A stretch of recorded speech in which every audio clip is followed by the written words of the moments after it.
Internet, the psychoanalytic talk, and today we're talking about Special God. So Special God is an acronym created by Elionor Greenberg in her book Borderline Narcissistic and Schizoid Adaptations, which is there to help the clinician understand the struggles and the complications of narcissistic personality disorders. So Elionor Greenberg is going to explain every single letter of this, and here I'm going to do the same in the same process. So fundamentally we're going to start with special. So the first letter is S, and S stands for three sins: sensitivity, status, and shame.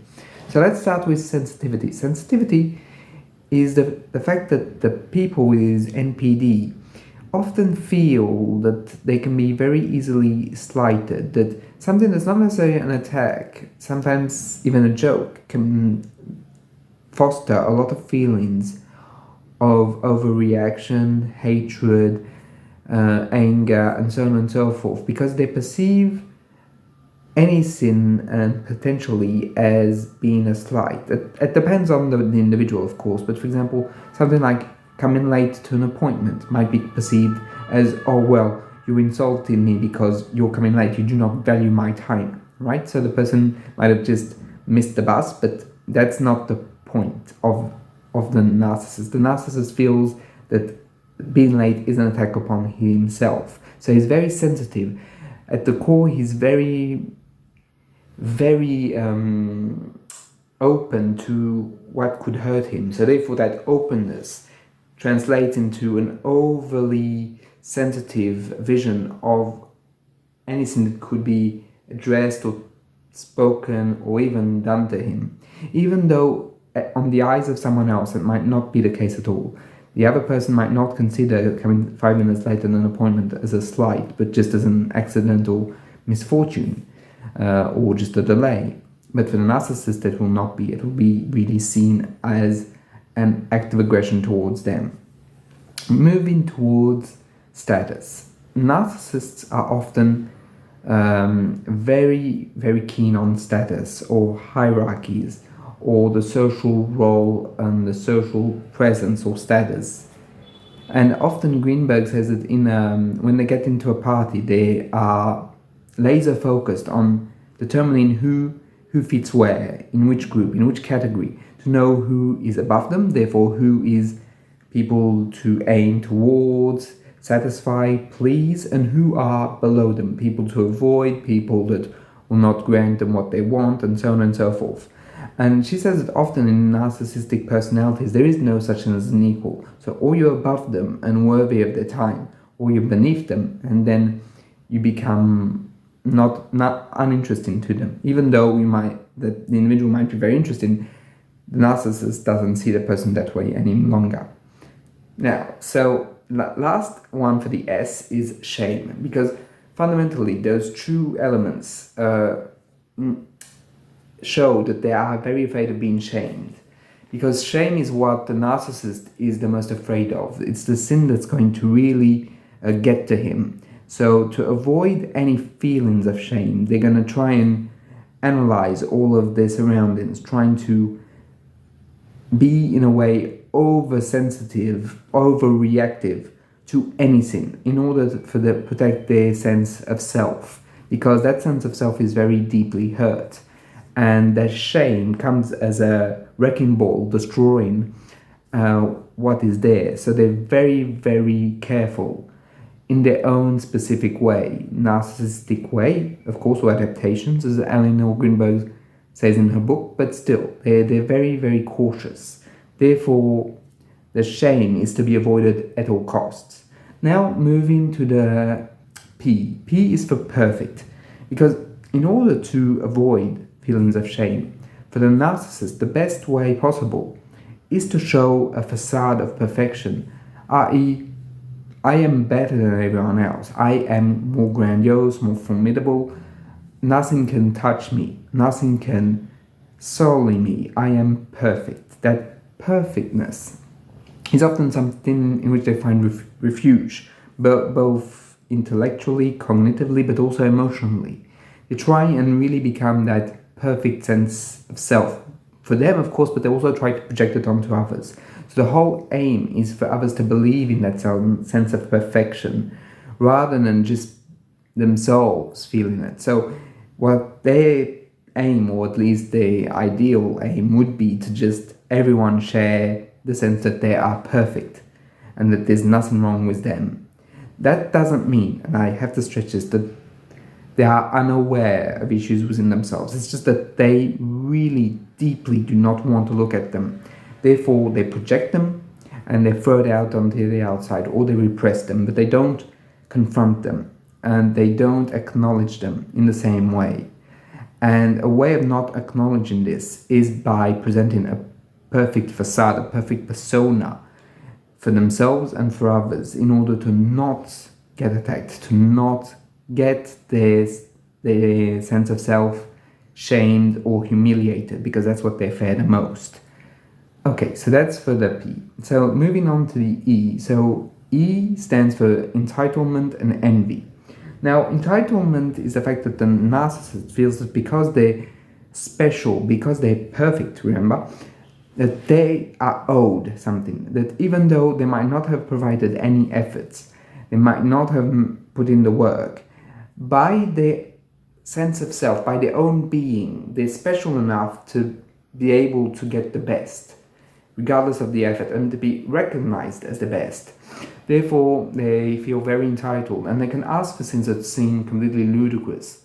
Like, for example, they might, if they come to, I don't know, let's say a restaurant ever so often, they might ask to be placed at the best table, even though there might be people there. And they might even be very, very angry if the personnel does not take their demand into account, because they feel that because they're so special, they deserve that. And anything that doesn't agree with that deservedness is something that is a slight and potentially is going to lead them to be shamed. Therefore, they protect themselves very, very violently, at least verbally and mentally, by, for example, having moments where they speak to managers, or when they throw a fit, or when they become very angry, because they're so afraid of all the negative that they attack first. So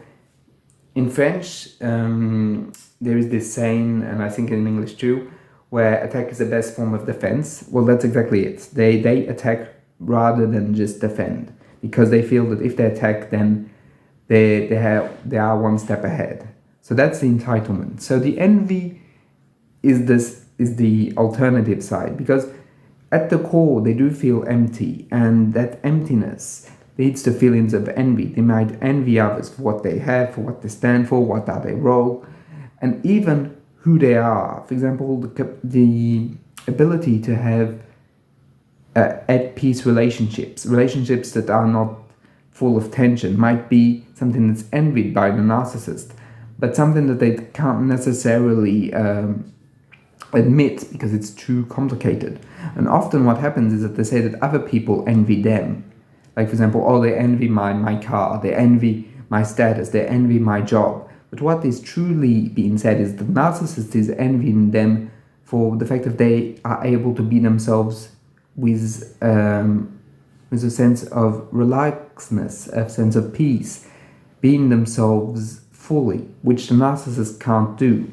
Therefore, the narcissist, in a way, splits off between his good and bad sense of self, a bit like the borderline. But the borderline comes into contact with both, whereas the narcissist, he's all good, and the other ones are all bad, right? So it's much more gated in a way.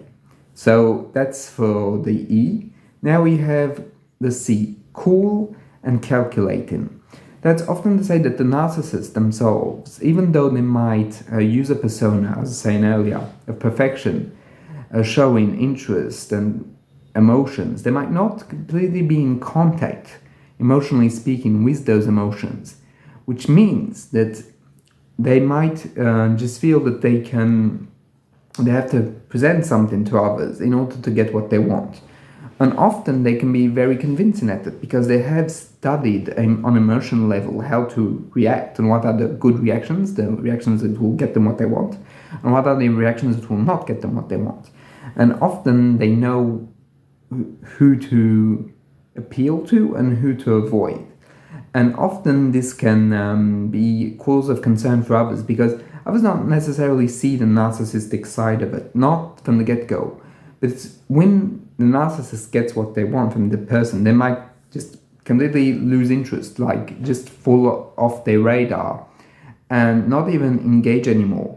And for the individual, they might feel that they've been exploited, they've been tricked, they've been conned, and those feelings are valid. But for the narcissist, in his subjectivity, well, it's just, well, fundamentally, he was just calculating. He was just like trying to get a step above, and the narcissist might feel that everyone is trying to do that. And often one of the main strategies of the narcissist is to use a form of embellishment. They might compliment others. They might, what we say in French, flagornerie, meaning over-compliment someone to the point where it becomes ludicrous and even ridiculous. And that's something that they might do. And they do all that to get what they want, to achieve their goals. And that is a form of detachment, of emotional detachment. And often when they're confronted by someone that has been, let's say, conned, they can't really acknowledge the emotions of others. Like, they know on an intellectual level that they exist, but they can't take responsibility for triggering that. So therefore they might gaslight or mystify the person by saying that they don't understand their own emotions, or they might even just say, well, what's the problem? Like a real fundamental core detachment that's seen there. And that detachment seems and is cold and can seem very calculating. Because they don't always have the forms of empathy that go with the fact that you're not supposed to do that. Also, it might not bother them to do it. However, they might feel ashamed if someone points it out. So they're not ashamed of the behavior. They're ashamed of other people seeing the behavior or pointing it out. That's the killer for them, not the behavior itself. Now, moving on to the I. The I is idealization, because what's going to happen is that the narcissist, as I was saying before, is split in all good or bad, right? But very interestingly enough, he will extend the splitting to outside people. For example, in therapy, they might see the therapist as completely good, perfect, positive, an extension of themselves. What Kohut called mirror transference. In the therapist and the client or the patient they're both going to be on the same level, because they're both at unison, where the patient sees himself into the therapist, therefore the therapist is all good. And that idealization is something that can be very strong, but once it crumbles, it can be very destructive, because that idealization was based on something that was erroneous from the get-go. It was based on a projection. Here may be positive, but still a very strong projection of what the person hoped to see in others, as he hoped to see in himself, right? So that projection is very fragile, and one must always remember this. It's not because a patient idealizes the therapist that the therapist is ideal. The therapist's job is to try and diminish the idealization without breaking it. You have to tolerate a bit of idealization as a therapist, because if you're too quick to destroy it, the patient might feel lost, and they might even feel that you're going against them, that somehow you are not genuine, that you're might go full opposite, that you go from all good to all bad, like you might be demonic, or even worse, a sociopath, because you're trying to destroy the idealization. So it really has to be progressive, step by step, right? So moving on, we have A. A is admiration, because the narcissist, because of his feelings of emptiness inside, doesn't seek love, as Elionor Greenberg explains very well in the book. What they seek is admiration, an admiration of others, that others would, in a way, be a completely positive mirror for them. Something that they are very, very adamant about. Like, they won't really fundamentally care that people love them. Like, that's not the problem. What is the problem is people have to admire them, clap, just be in awe amazed or fascinated by them. That's what really matters to them, because that's the only way often they were seen during childhood. Therefore, that's the only personal interaction that they really fundamentally understand and care about, is that admiration and sense of existing. And they feel that when they're admirated, they exist in the eyes of the others as a perfect, absolute being. And that's what they seek, to exist as an absolute being. Now we have the L. The L stands for low self-esteem, because behind all of what we've talked about lies a very fragile ego, in terms of Freudian ego, a very fragile sense of self that is so fragile that it had to build all this apparatus in order to survive. Because in a way, all of this is like a very rigid structure that's there because what is underneath is so vulnerable that it cannot be expressed. And at the very core, the narcissist knows this, and at a very fundamental level. But there is no way for them to express it. Because remember when I was talking earlier about shame, what happened often during their childhoods is that they were submitted to a lot of shame. Shame with admiration, because a parent would admirate some traits and would shame them on others. Prototypically, oh, how attractive you are, but you have the brains of a pig, right? So both messages contain the complete opposite, and the child is completely lost. They don't understand this. So the only positive is the admiration, and they try and block the rest, the shamefulness. And because of all that vulnerability, they can't express it, because expressing it is taking the risk of being annihilated again, of being shamed again, of being brutalized again. A part of themselves don't really believe in the benevolence of others at the very core. So therefore they have to protect their low self-esteem through this whole persona, through this whole facade of their being. Because if they don't, they have the feeling that whatever is left of themselves, of their true selves, is going to be destroyed.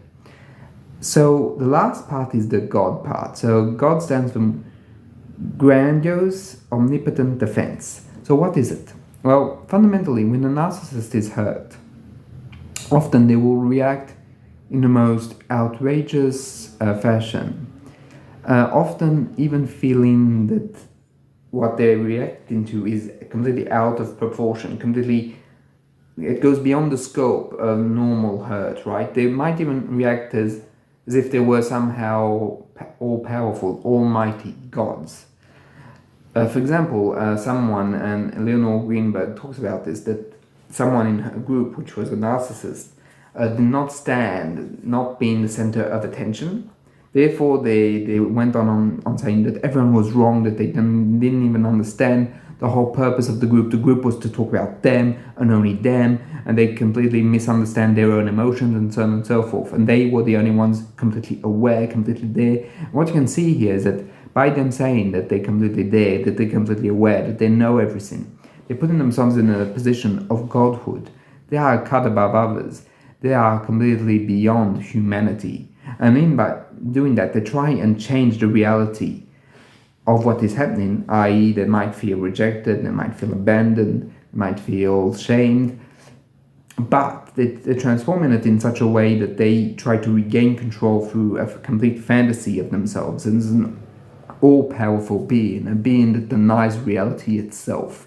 And Grandiose, Omnipotent Defense is this denial of one's humanity, beyond humanity and beyond anything that anyone could say. In a way, it's as if the her child was saying, no, I'm so much better than you. I don't care for being rejected because I'm that much greater. And that's what it is. It's a fundamental moment in which the paranoid schizoid position re-emerges, i.e. the individual feels all-powerful because they've been so hurt, because they've been so wounded, that the only way left to survive is to believe oneself to be a god. And it's a way of the narcissist to try and ease what is happening, because they are in pain, but it's a pain that they can't consciously come to terms with. Therefore, it's the complete opposite of like, I'm not going to suffer. You are the one going to suffer because I know better. So here you can see that like fundamentally all of this talk is there to show that how very fragile the narcissist in his core self and in his identity is, and how therapy aims towards trying to lower the levels of this construct, of this persona that he's presenting, to be able to aim towards something more vulnerable, something more genuine, something more hopeful and spontaneous with others. But it's something that takes years and years of psychotherapy, right? It's not easy, and it's not, I can say, foregone conclusion when you have a narcissist as a patient. It's something that takes time and effort from both parties, the therapist and the patient, obviously. But that's the goal anyway. So I found the perspective of Greenberg very, very good, very enlightening in terms of the issues and struggles of the narcissist. I also find that Special God is like, it's easy to remember. It's also quite fun. I mean, it's like it nails the specialness that they feel in regards to themselves. So, and as always, it's one of those Greenberg's concepts that are really a way of being able to bridge this high fairy with people that have more of a lay person understanding. So it's always a good thing, and this is no exception. It's, if you're a layman, you can absolutely read this book and you'll get a lot of stuff out of it, including this concept explained to you once again by Greenberg. So I hope you liked this video. If you have any comments, feel free to drop them by in the comment section, and I'll see you in the next one. Bye.